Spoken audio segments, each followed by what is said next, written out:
wabarakatuh. Selamat siang dan salam sejahtera untuk kita semua. Yang terhormat Ibu Kustini SPDSD selaku Kepala SD Negeri Sumber 2. Yang kami hormati Bapak dan Ibu Guru serta staf dan karyawan SD Negeri Sumber 2. Pada kesempatan siang ini, marilah kita panjatkan puji syukur kehadirat Allah Subhanahu wa Ta'ala yang telah memberikan rahmat serta hidayahnya kepada kita semua, sehingga pada kesempatan siang hari ini kita bisa berkumpul dalam keadaan sehat dan selamat. Tak lupa juga kita junjungan kepada Nabi Agung kita, Nabi Muhammad Sallallahu Alaihi Wasallam, yang kita tunggu syafaatnya pada hari ini sampai nanti yaumul akhir.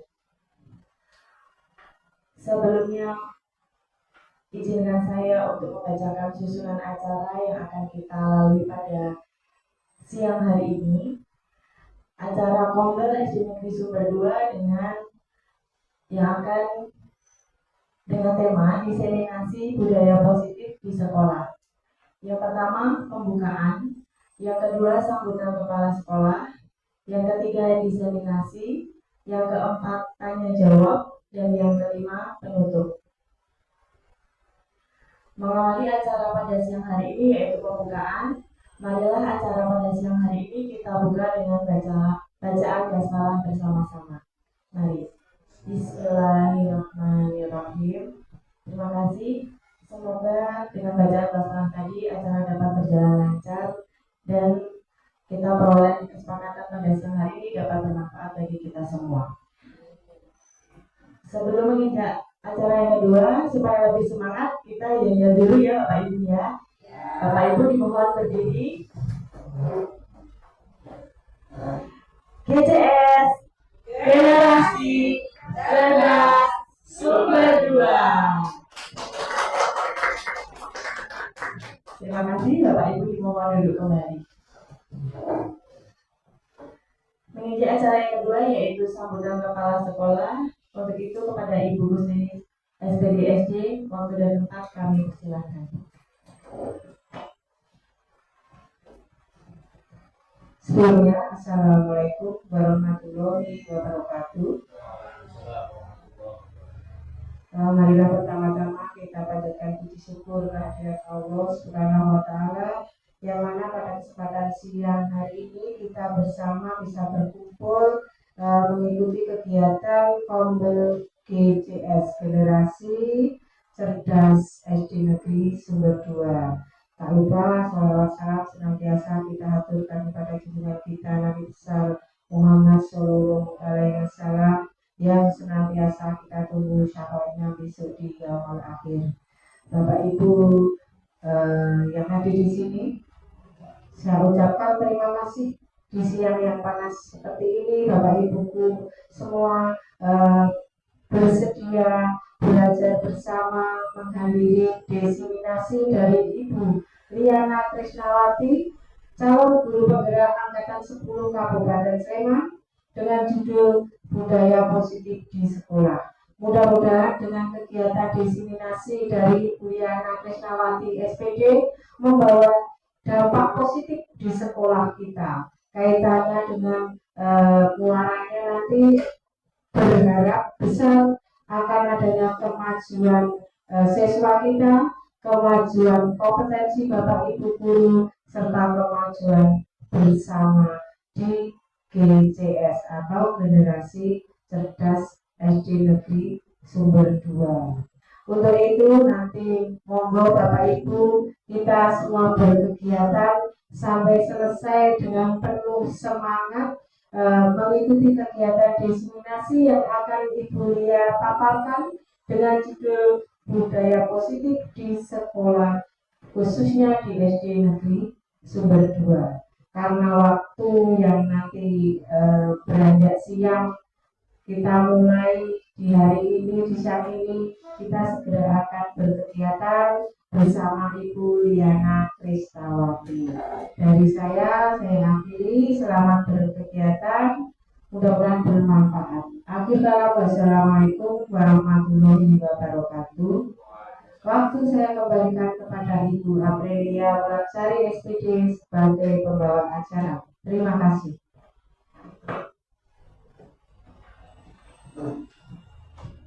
Terima kasih atas sambutannya dari Ibu Kustini SPD. Kita lanjut ke acara yang ketiga, yaitu acara diseminasi budaya positif di sekolah yang akan disampaikan oleh Ibu Liana Krisnawati. Waktu dan tempat kami persilakan.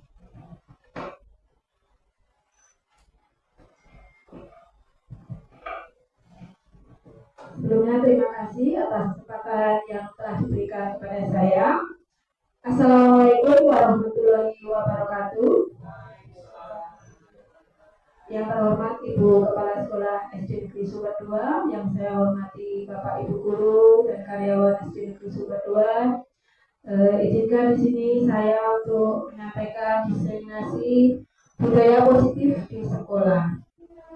Ini merupakan oleh-oleh saya belajar selama mengikuti program Guru Penggerak.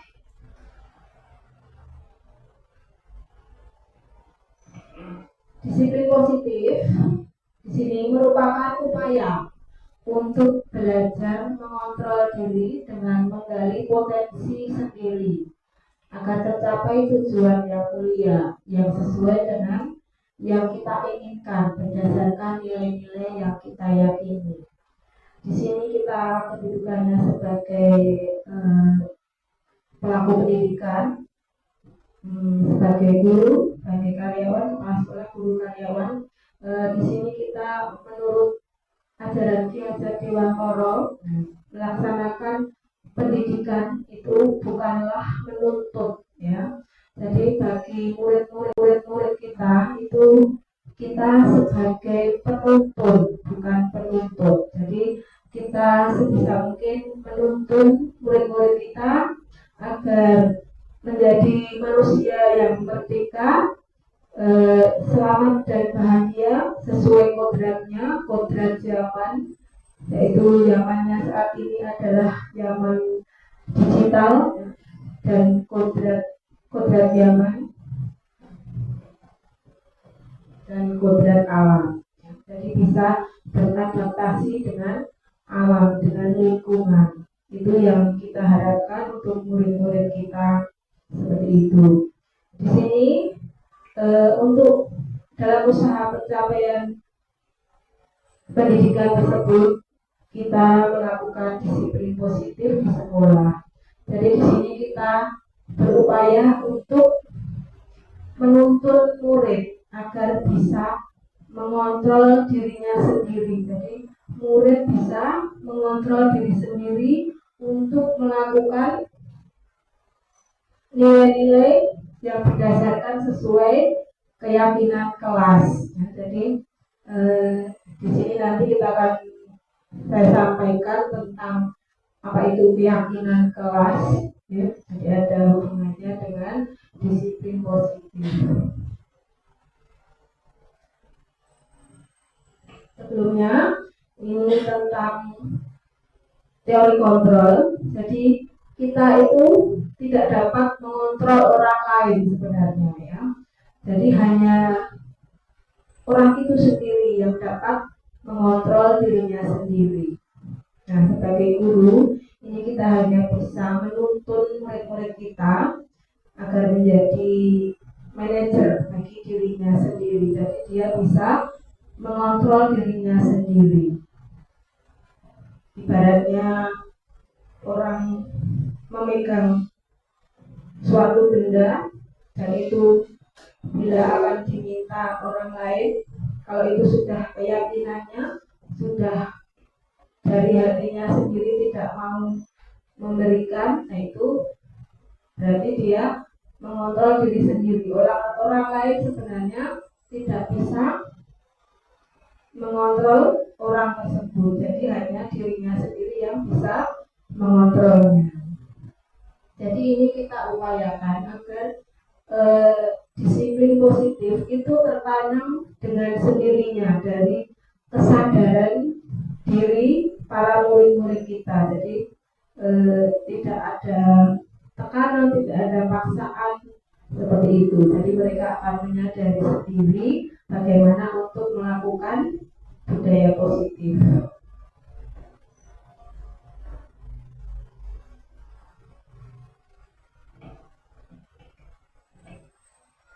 Biasanya ini orang itu akan melakukan suatu hal itu dipengaruhi oleh beberapa motivasi.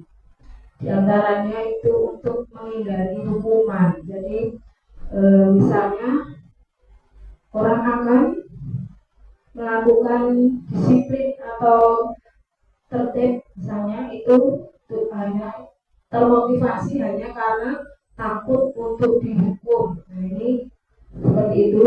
Jadi ini motivasi karena untuk menghindari hukuman. Jadi orang melakukan disiplin positif, melakukan hal positif disiplin, tapi karena dipengaruhi dari luar, yaitu motivasinya untuk menghindari dari hukuman, biar tidak dihukum. Oh, saya biar tidak kena hukuman, saya akan begini. Nah itu motivasinya, jadi untuk menghindari hukuman. Ada juga melakukan hal budaya positif itu untuk mendapatkan imbalan. Jadi motivasinya orang melakukan sesuatu hal itu untuk mendapat imbalan. Oh, biar saya nanti dikasih hadiah oleh bu guru, saya akan melakukan ini, saya akan maju untuk, atau saya akan menjawab, atau nah itu biar nanti saya dapat hadiah dari orang tua di rumah misalnya. Itu karena motivasinya karena ingin mendapatkan imbalan. Dan untuk selanjutnya ini yang terakhir, yang ketiga, ini motivasi ini untuk menghargai diri sendiri. Nah ini kalau sudah dari diri sendiri, jadi pengen menghargai dirinya sendiri, nah itu sudah muncul kesadaran dari dalam atau dari dalam diri individu ya, jadi tidak ada pengaruh dari luar. Nah itu berarti sudah tertanam disiplin positif dari dalam.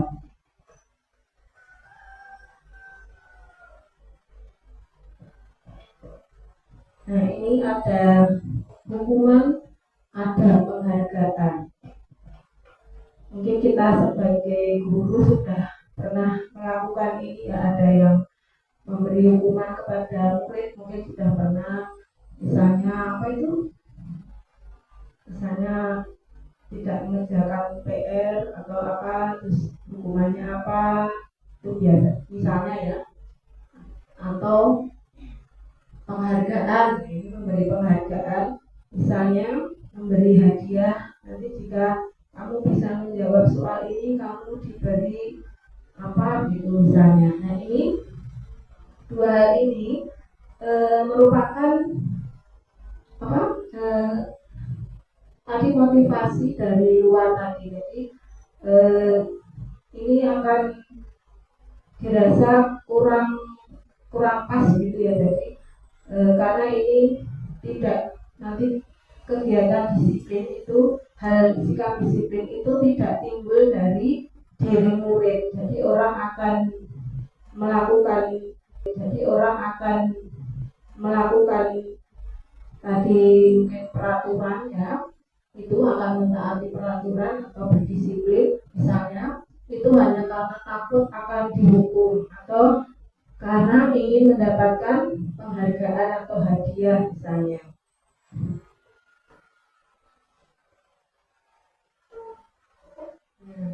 Di sini ada 5 posisi kontrol sebagai guru. Jadi ada penghukum, ada pembuat merasa bersalah, kemudian di sini ada teman, ada pemantau, dan ada sebagai manajer. Nah, di sini sebenarnya ini untuk yang sebelah kiri ini dilakukan itu jika memang sudah dari posisi manajer itu sudah sulit untuk dilakukan ya. Jadi ini yang paling tinggi itu adalah sebagai manajer. Jadi kita itu sebagai guru itu berusaha untuk berkedudukan sebagai manajer. Di sini satu persatu dari penghukum tadi. Nah, misalnya kalau hukum ini misalnya ya ini mudah-mudahan di sini tidak ada yang melakukannya, tidak ada, karena di SD Sumber 2 semuanya gurunya ramah-ramah semua ya, sayang anak, mengutamakan kebahagiaan murid ya. Jadi tidak ada kalau menurut saya di SD Sumber 2 ini. Kalau pengalaman saya itu dulu waktu saya masih SMP itu saya pernah ini langsung kena hukuman oleh Pak Guru saya. Jadi dulu waktu saya masih SMP saat jam pelajaran itu saya ngobrol dengan teman dan di situ saya langsung dipukul pakai buku. Dipukul pakai buku itu kan gurunya itu menyampaikan materi itu hanya dengan membacakan buku saja. Jadi saya merasa bosan waktu itu karena tidak ada kegiatan dan hanya mendengarkan itu.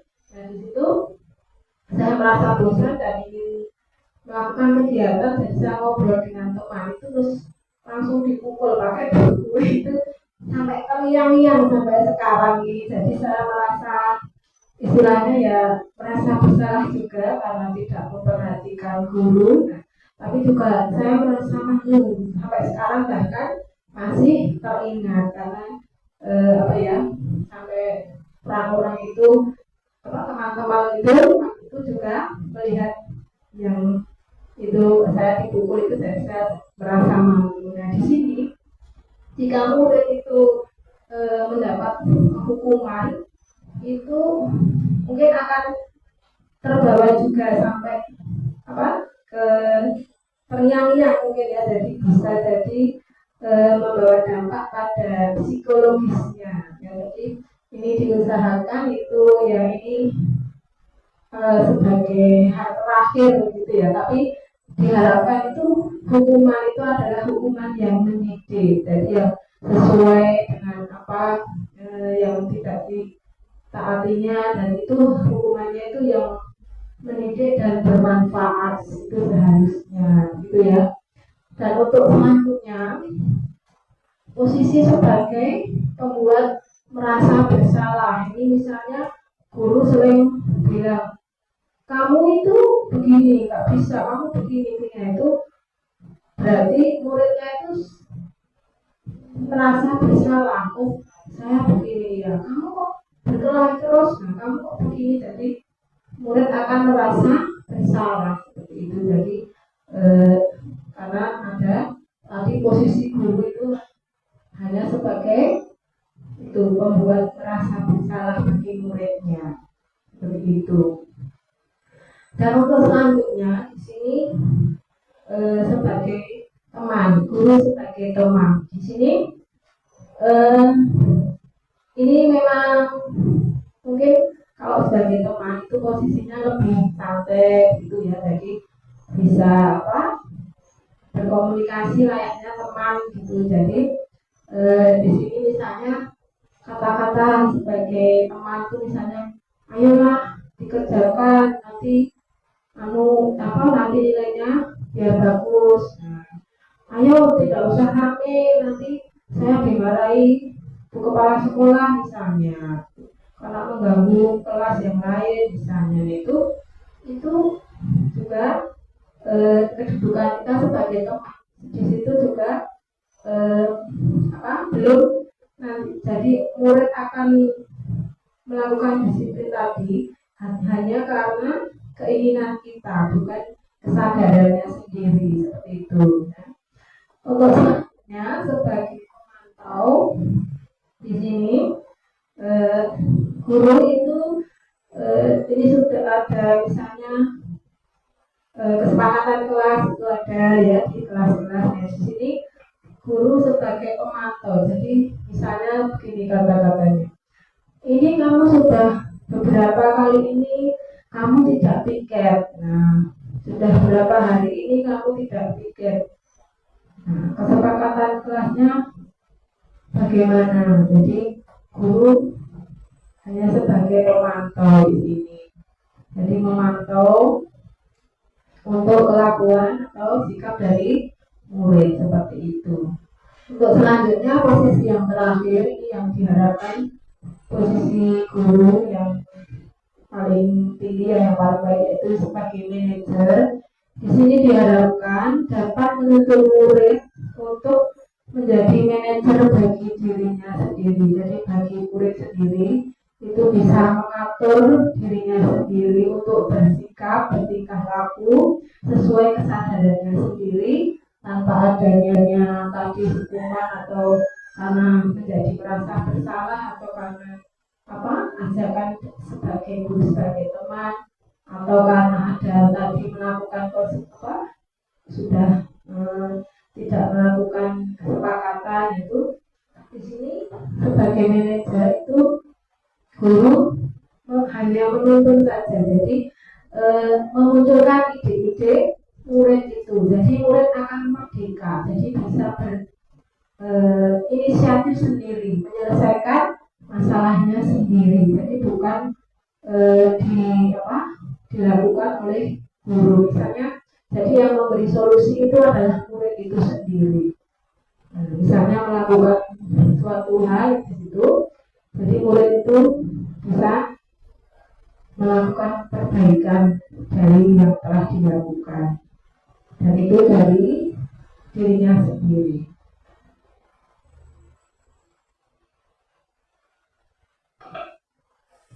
Di sini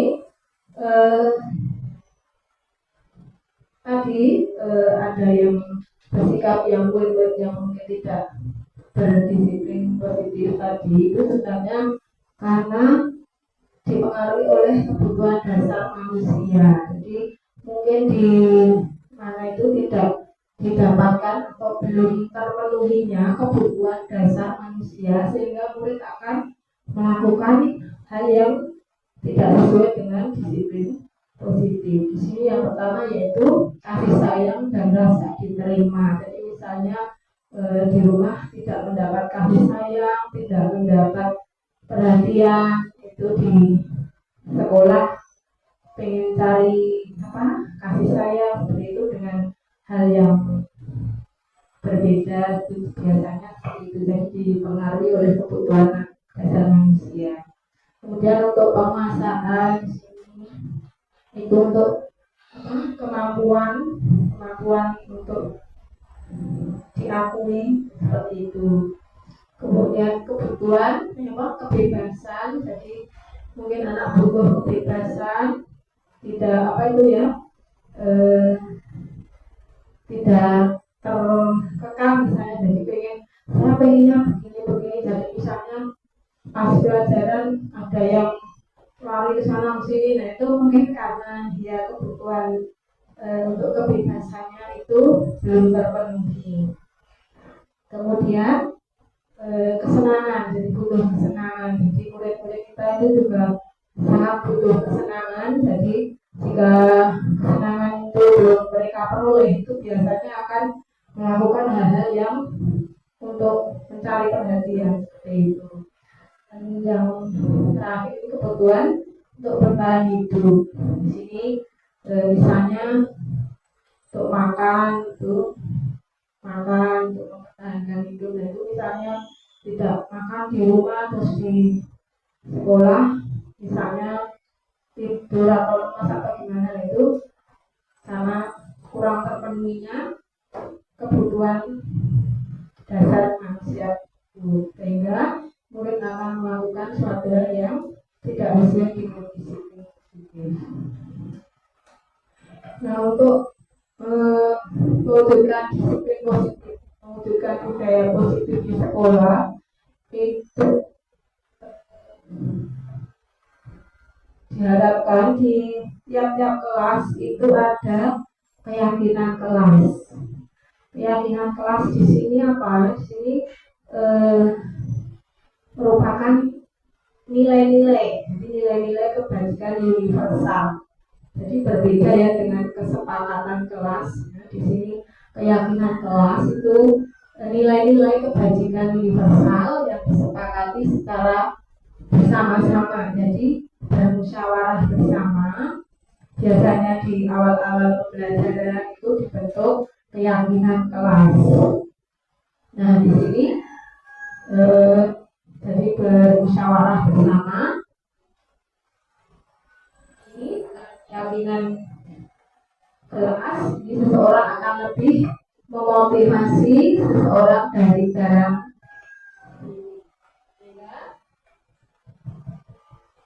seseorang akan lebih tergerak dan untuk menjalankan keyakinan kelasnya daripada hanya sekedar mengikuti rangkaian peraturan. Jadi jika sudah yakin, misalnya Bapak itu sudah kenapa kok naik motor harus pakai helm, nah itu kan sudah yakin ya kalau itu untuk keselamatan kita. Itu jika sudah ada keyakinan itu kita tidak disuruh pun pasti kalau naik motor sudah otomatis pakai helm. Nah itu sudah timbul dari diri sendiri, tidak hanya sekedar menaati peraturan yang tertulis saja seperti itu.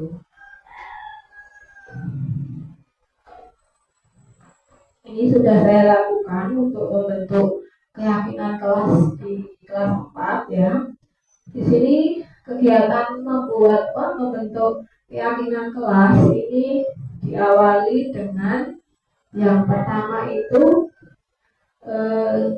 mengarahkan untuk nanti menuju ke keyakinan kelas. Jadi pertama dengan anak-anak itu berdiskusi bersama. Kelas 1 pun bisa, kelas 1, 2 pun bisa diajak diskusi. Jadi kita memancing kata-kata itu. Misalnya apa pertama peraturannya dulu. Apa peraturan kelas ini di kelas 1 misalnya. Di kelas 2 peraturannya apa saja anak, ya silahkan berpendapat. Itu nanti anak disuruh menulis. Itu kalau yang sudah kelas atas disuruh menulis di kertas warna warni itu ya, ditempel post-it itu ya, itu ditempel seperti ini. Jadi mereka bisa menyampaikan pendapatnya. Pertama tentang peraturan kelas dulu. Peraturan kelas itu biasanya kata-katanya bagaimana Bapak Ibu? Misalnya dilarang gitu ya, tidak boleh gitu ya. Jadi pakai kata apa? Kata-kata negatif. Jadi ada dilarang negatif, jadi ada dilarang tidak boleh, itu seperti itu. Itu sebenarnya malah memicu untuk melakukan Bapak Ibu ya. Iya. Iya. Kemarin juga seperti itu. Jadi pas pembentukan ini itu kan ada salah satunya itu tidak boleh membuli. Nah itu peraturan yang mereka sepakati bersama itu tidak boleh membuli. Kemudian untuk membentuk keyakinan kelas itu kita ambil kata-kata yang positif dulu, itu jadi mengarahkan untuk membuat kata-kata yang positif. Jadi malah tidak bolehnya dihapus, diganti membuli. Nah itu kejadian yang begitu juga. Jadi mungkin anak ada yang belum paham tentang membuli itu apa. Jadi kemarin saya jelaskan lagi tentang membuli itu apa, bagaimana itu saya beri pengertian lagi. Nah terus selanjutnya dari peraturan kelas yang sudah dibentuk, nah itu kemudian kita mengarahkan untuk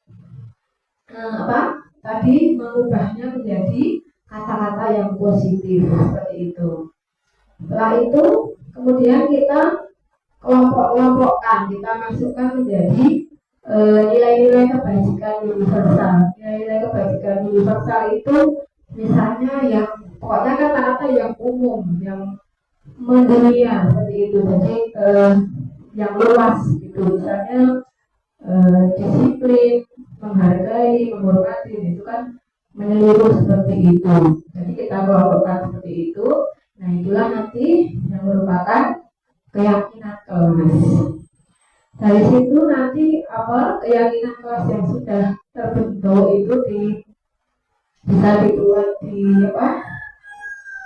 kertas seperti poster itu ya. Jadi bisa terus ditempel di kelas masing-masing agar apa? Agar tertanam bagi murid-murid. Jadi dengan apa yang sudah mereka bentuk sendiri, jadi keyakinan kelas di sini bukanlah peraturan yang berasal dari sekolah, dari bapak ibu guru. Jadi mereka sendiri yang membentuknya, sehingga mereka meyakininya sendiri seperti itu.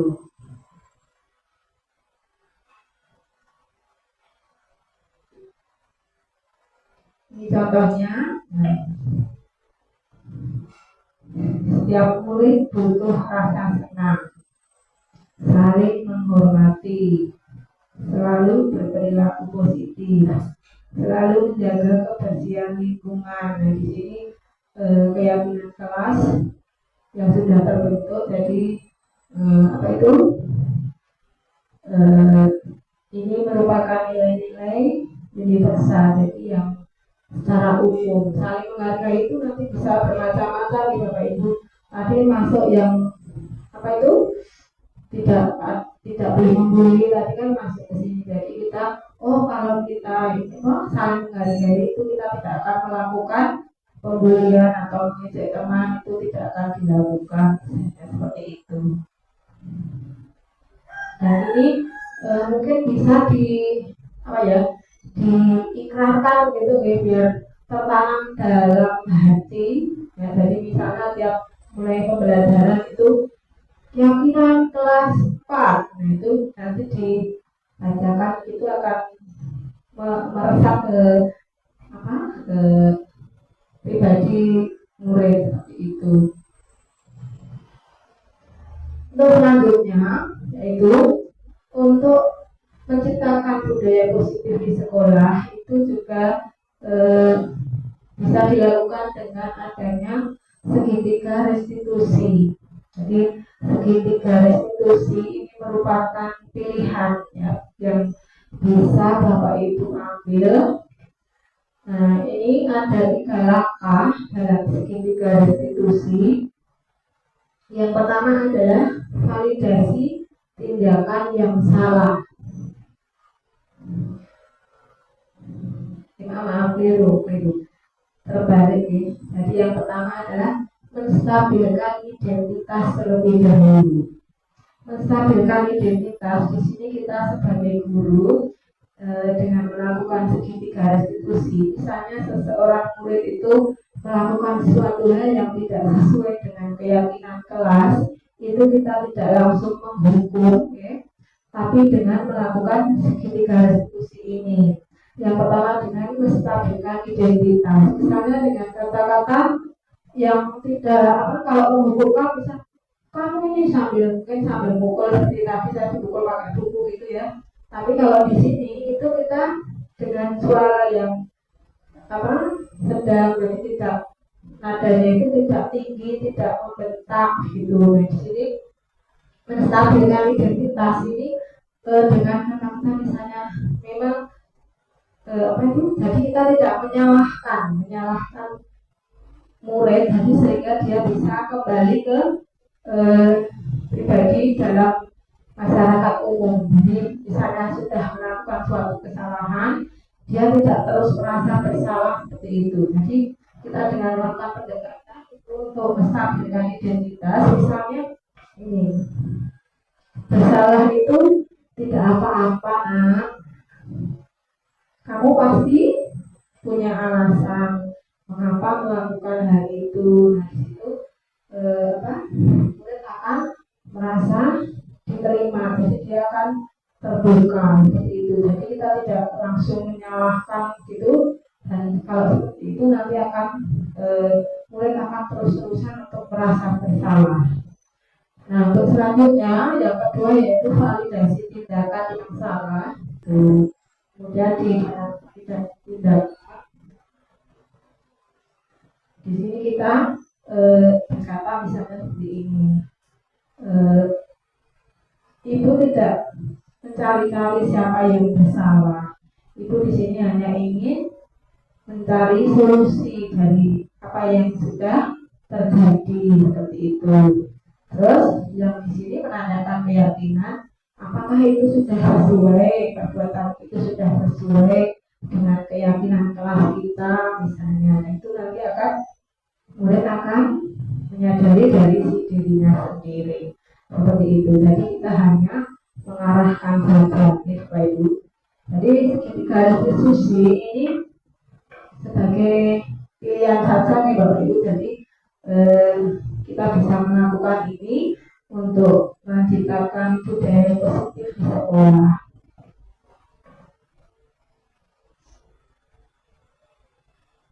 Ini tadi kalimat-kalimatnya, kalimat-kalimat dalam segitiga restitusi.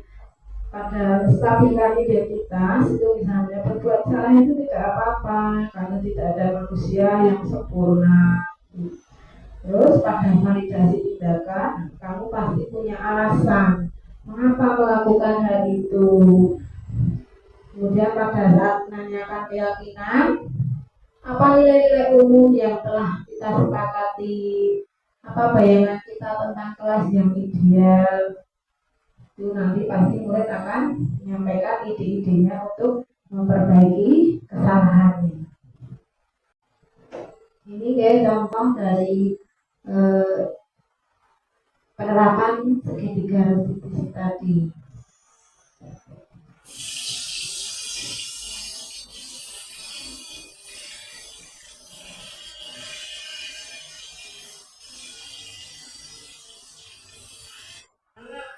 Bangunkan dari tadi kok nggak bangun-bangun ayo bangun.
Yang kasus 2 ini karena murid ini belum melakukan tugas piket kelas.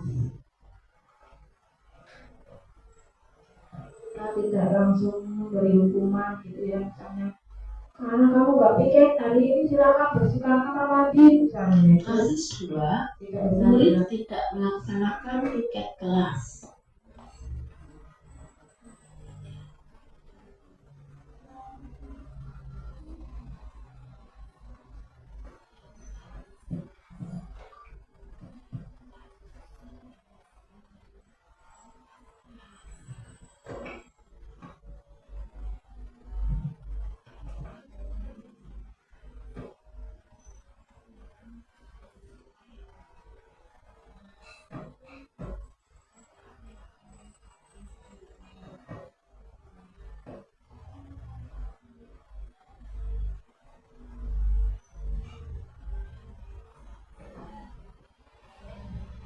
Melakukan apa tadi, menstabilkan apa tadi, menstabilkan tadi di sini murid akan menjadi terbuka, jadi dia akan menyadari kesalahannya dan terbuka dan untuk melakukan perbaikan.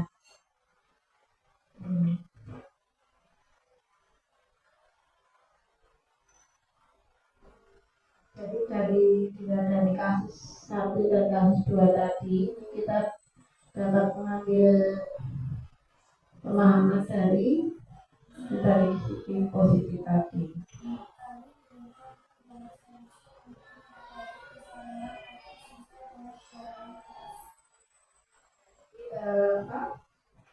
Murid itu akan merasa senang, jadi dia tidak mendapat tekanan, tidak takut, tidak tertekan seperti itu misalnya sudah melakukan kesalahan, tapi dia merasa senang karena merasa masih bisa diterima dan dituntut untuk mencari solusi dari hal yang sudah dilakukannya tadi, sehingga murid akan melakukan perbaikan seperti itu. Dari kegiatan ini kita dapat menciptakan tadi budaya positif tadi tanpa adanya hukuman ataupun penghargaan tadi, pemberian penghargaan tadi. Dari contoh kasus 1 dan kasus 2 dapat kita pahami bahwa penerapan itu tadi yang saya sampaikan tentang budaya positif di sekolah. Sebelum selesai ini, bagaimana kalau kita melakukan tadi seperti skenario tadi, ya. Sini ada sedikit skenario ini yang saya dapatkan kemarin saat karya, bisa dipraktekkan.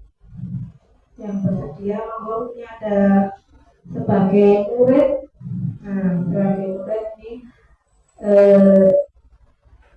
menjadi murid bernama Ali. Ini murid ya Ali ya, masih nanti sebagai murid kelas 8 SMP.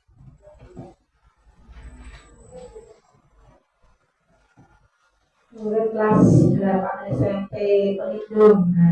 Waktu jam istirahat itu waktu jam sebelum istirahat makan siang dimulai. Ini Anda melihat, jadi Ali tadi melihat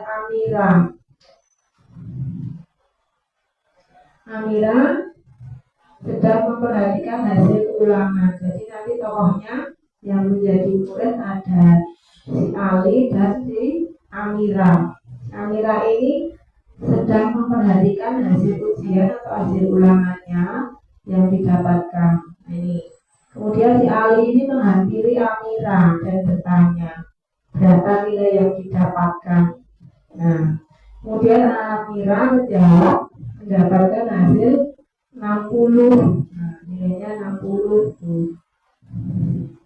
Seketika Anda merasa senang. Ini dari Ali merasa senang, dari Ali kemudian senang. SMP Pelindung.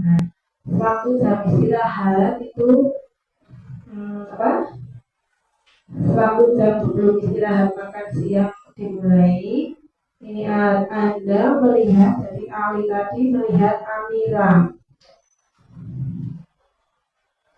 Amira sedang memperhatikan hasil ulangan. Jadi nanti tokohnya yang menjadi murid ada si Ali dan si Amira.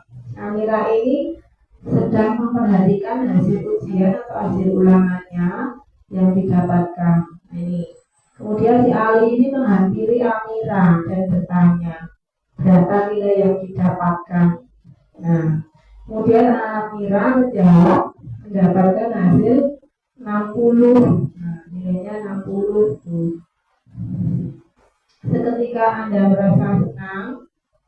Ini dari Ali merasa senang, dari Ali kemudian senang dengan nilai yang 90. Karena si Ali itu nilainya 90. Kemudian dikeluarkan dengan mengucapkan kata-kata ini, nilai saya lebih bagus dari kamu tidak belajar dengan benar sih, belajar lebih keras lagi ya. menyindir atau mengejek gitu ya. Kemudian Amira yang mendengar itu langsung tiba-tiba terlihat sedih dan terlihat mulai menangis. Nah, kemudian si Ali tadi langsung merasa bersalah, namun menyadari ada teman lain yang masuk ke kelas. Anda memutuskan untuk keluar dari kelas. Kemudian sewaktu jam pulang sekolah, guru itu meminta waktu sebentar untuk berbincang dengan si Ali ini tadi. Jadi di sinilah guru berperan melaksanakan kegiatan segitiga restitusi tadi. Monggo mungkin ini yang mau jadi Ali, Pak Gendang, yang jadi Amira, sinten monggo.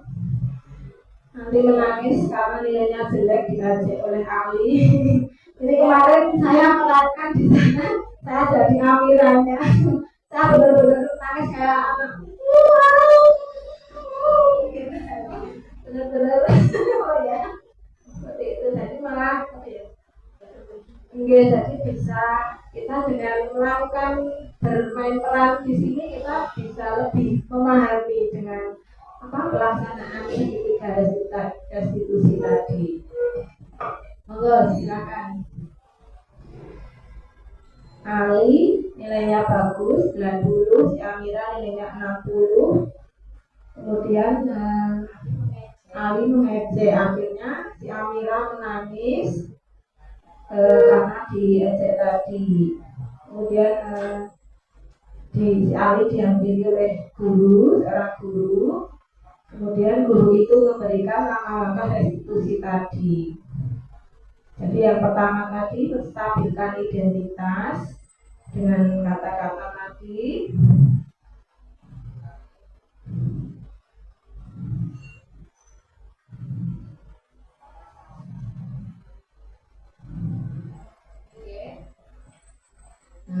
Ini nanti kata-katanya ini berurutan ya. Jadi pertama menstabilkan identitas dulu. Misalnya bilang dengan si Alinya tadi gurunya, bersalah itu tidak apa-apa karena memang tidak ada manusia yang sempurna.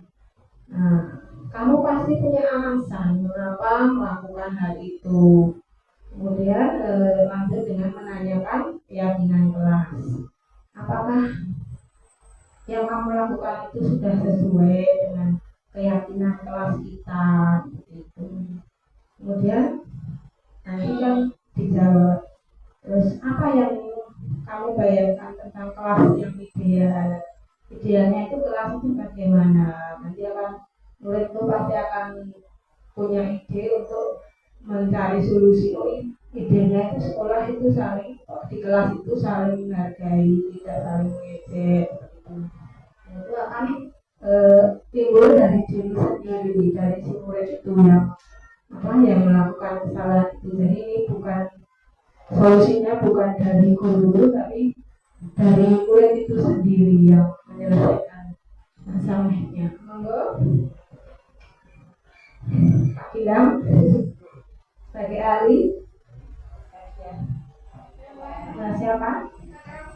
Bu ini atau Mbak Dian?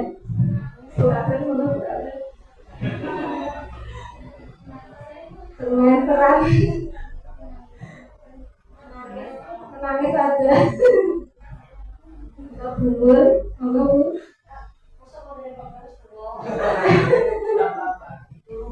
Oh ya, bubur jadi Bu Guru ya. Nanti 3 langkah ini ya nanti. Ya monggo yang jadi muridnya.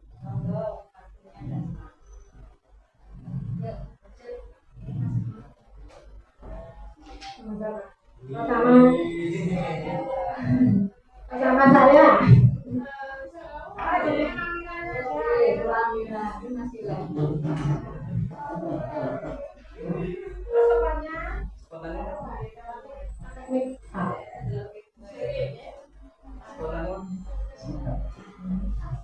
Ini kan saya sedang mengamati hasil saya.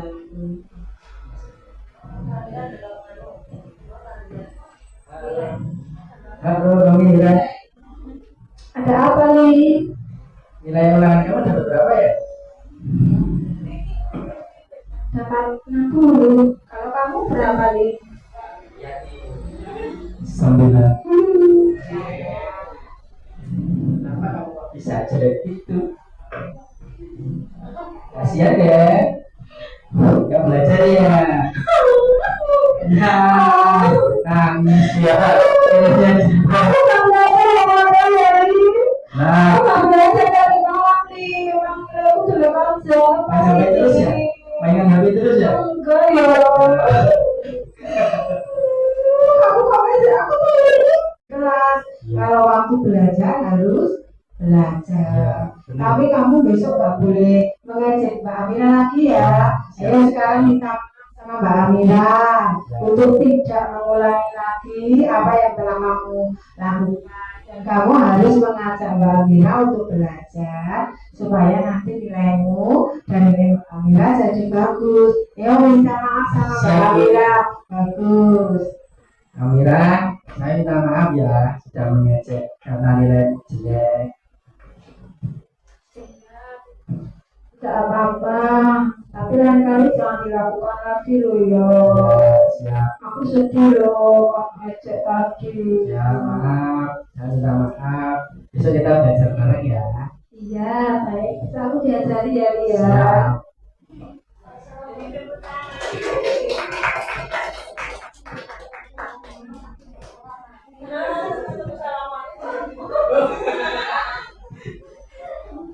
Nah itu tadi ya Bapak Ibu, jadi dengan kita mempraktekkan ada sedikit pemahaman kita semakin lebih ini ya, lebih kita dalami, jadi lebih jelas gitu ya. Jadi jika murid kita itu melakukan suatu hal yang tidak sesuai dengan disiplin di sekolah, itu kita dapat melakukan dengan langkah ini, jadi dengan melakukan segitiga revolusi ini. Jadi ini sebagai pilihan ya, jadi ini sebagai pilihan.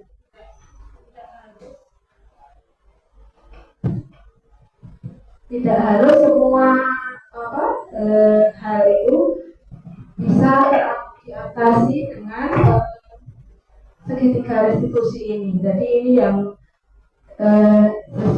disesuaikan jadi dengan masalahnya. Jadi ini suatu pilihan saja seperti itu. Dengan hal ini mudah-mudahan kegiatan ini itu tadi kita dapat menciptakan budaya positif di sekolah.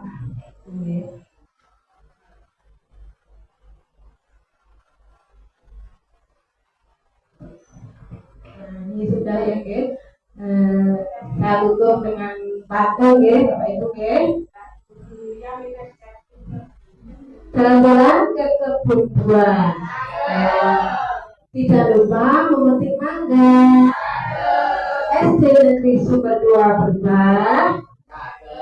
Semoga semakin jaya.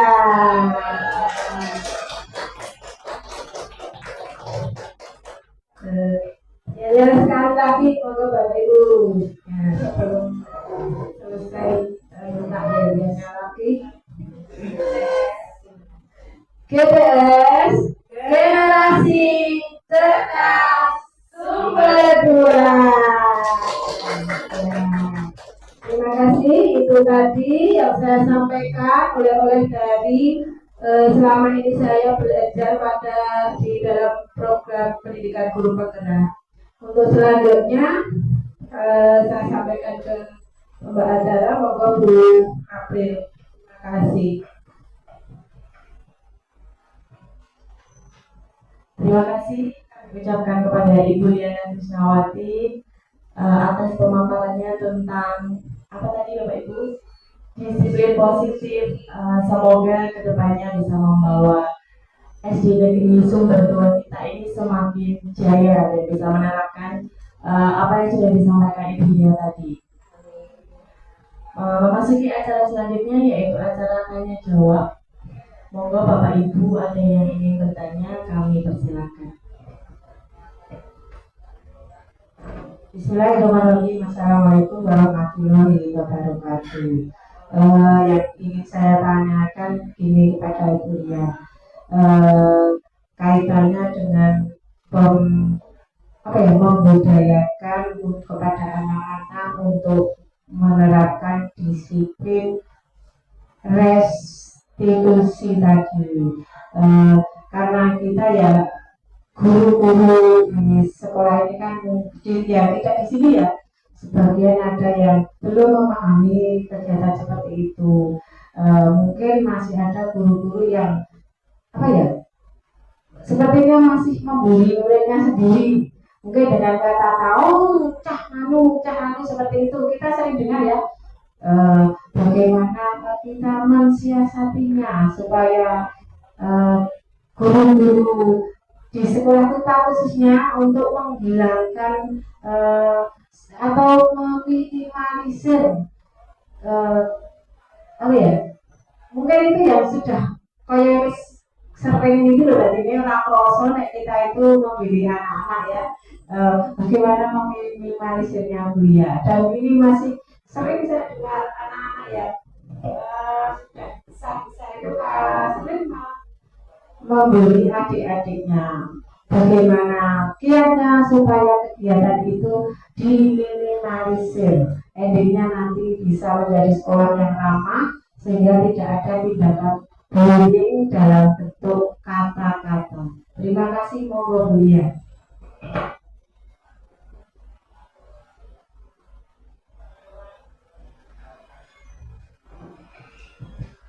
Terima kasih atas pertanyaannya dari Ibu Kepala.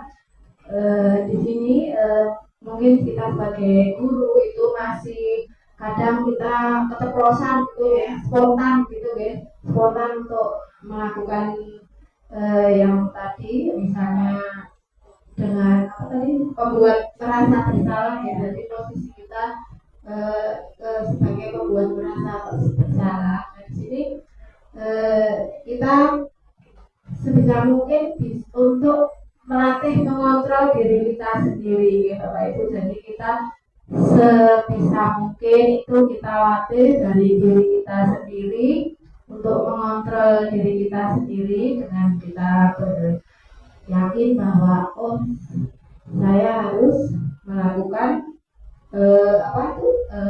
pendidikan, mendidik murid itu dengan sebisa mungkin memposisikan diri sebagai manajer.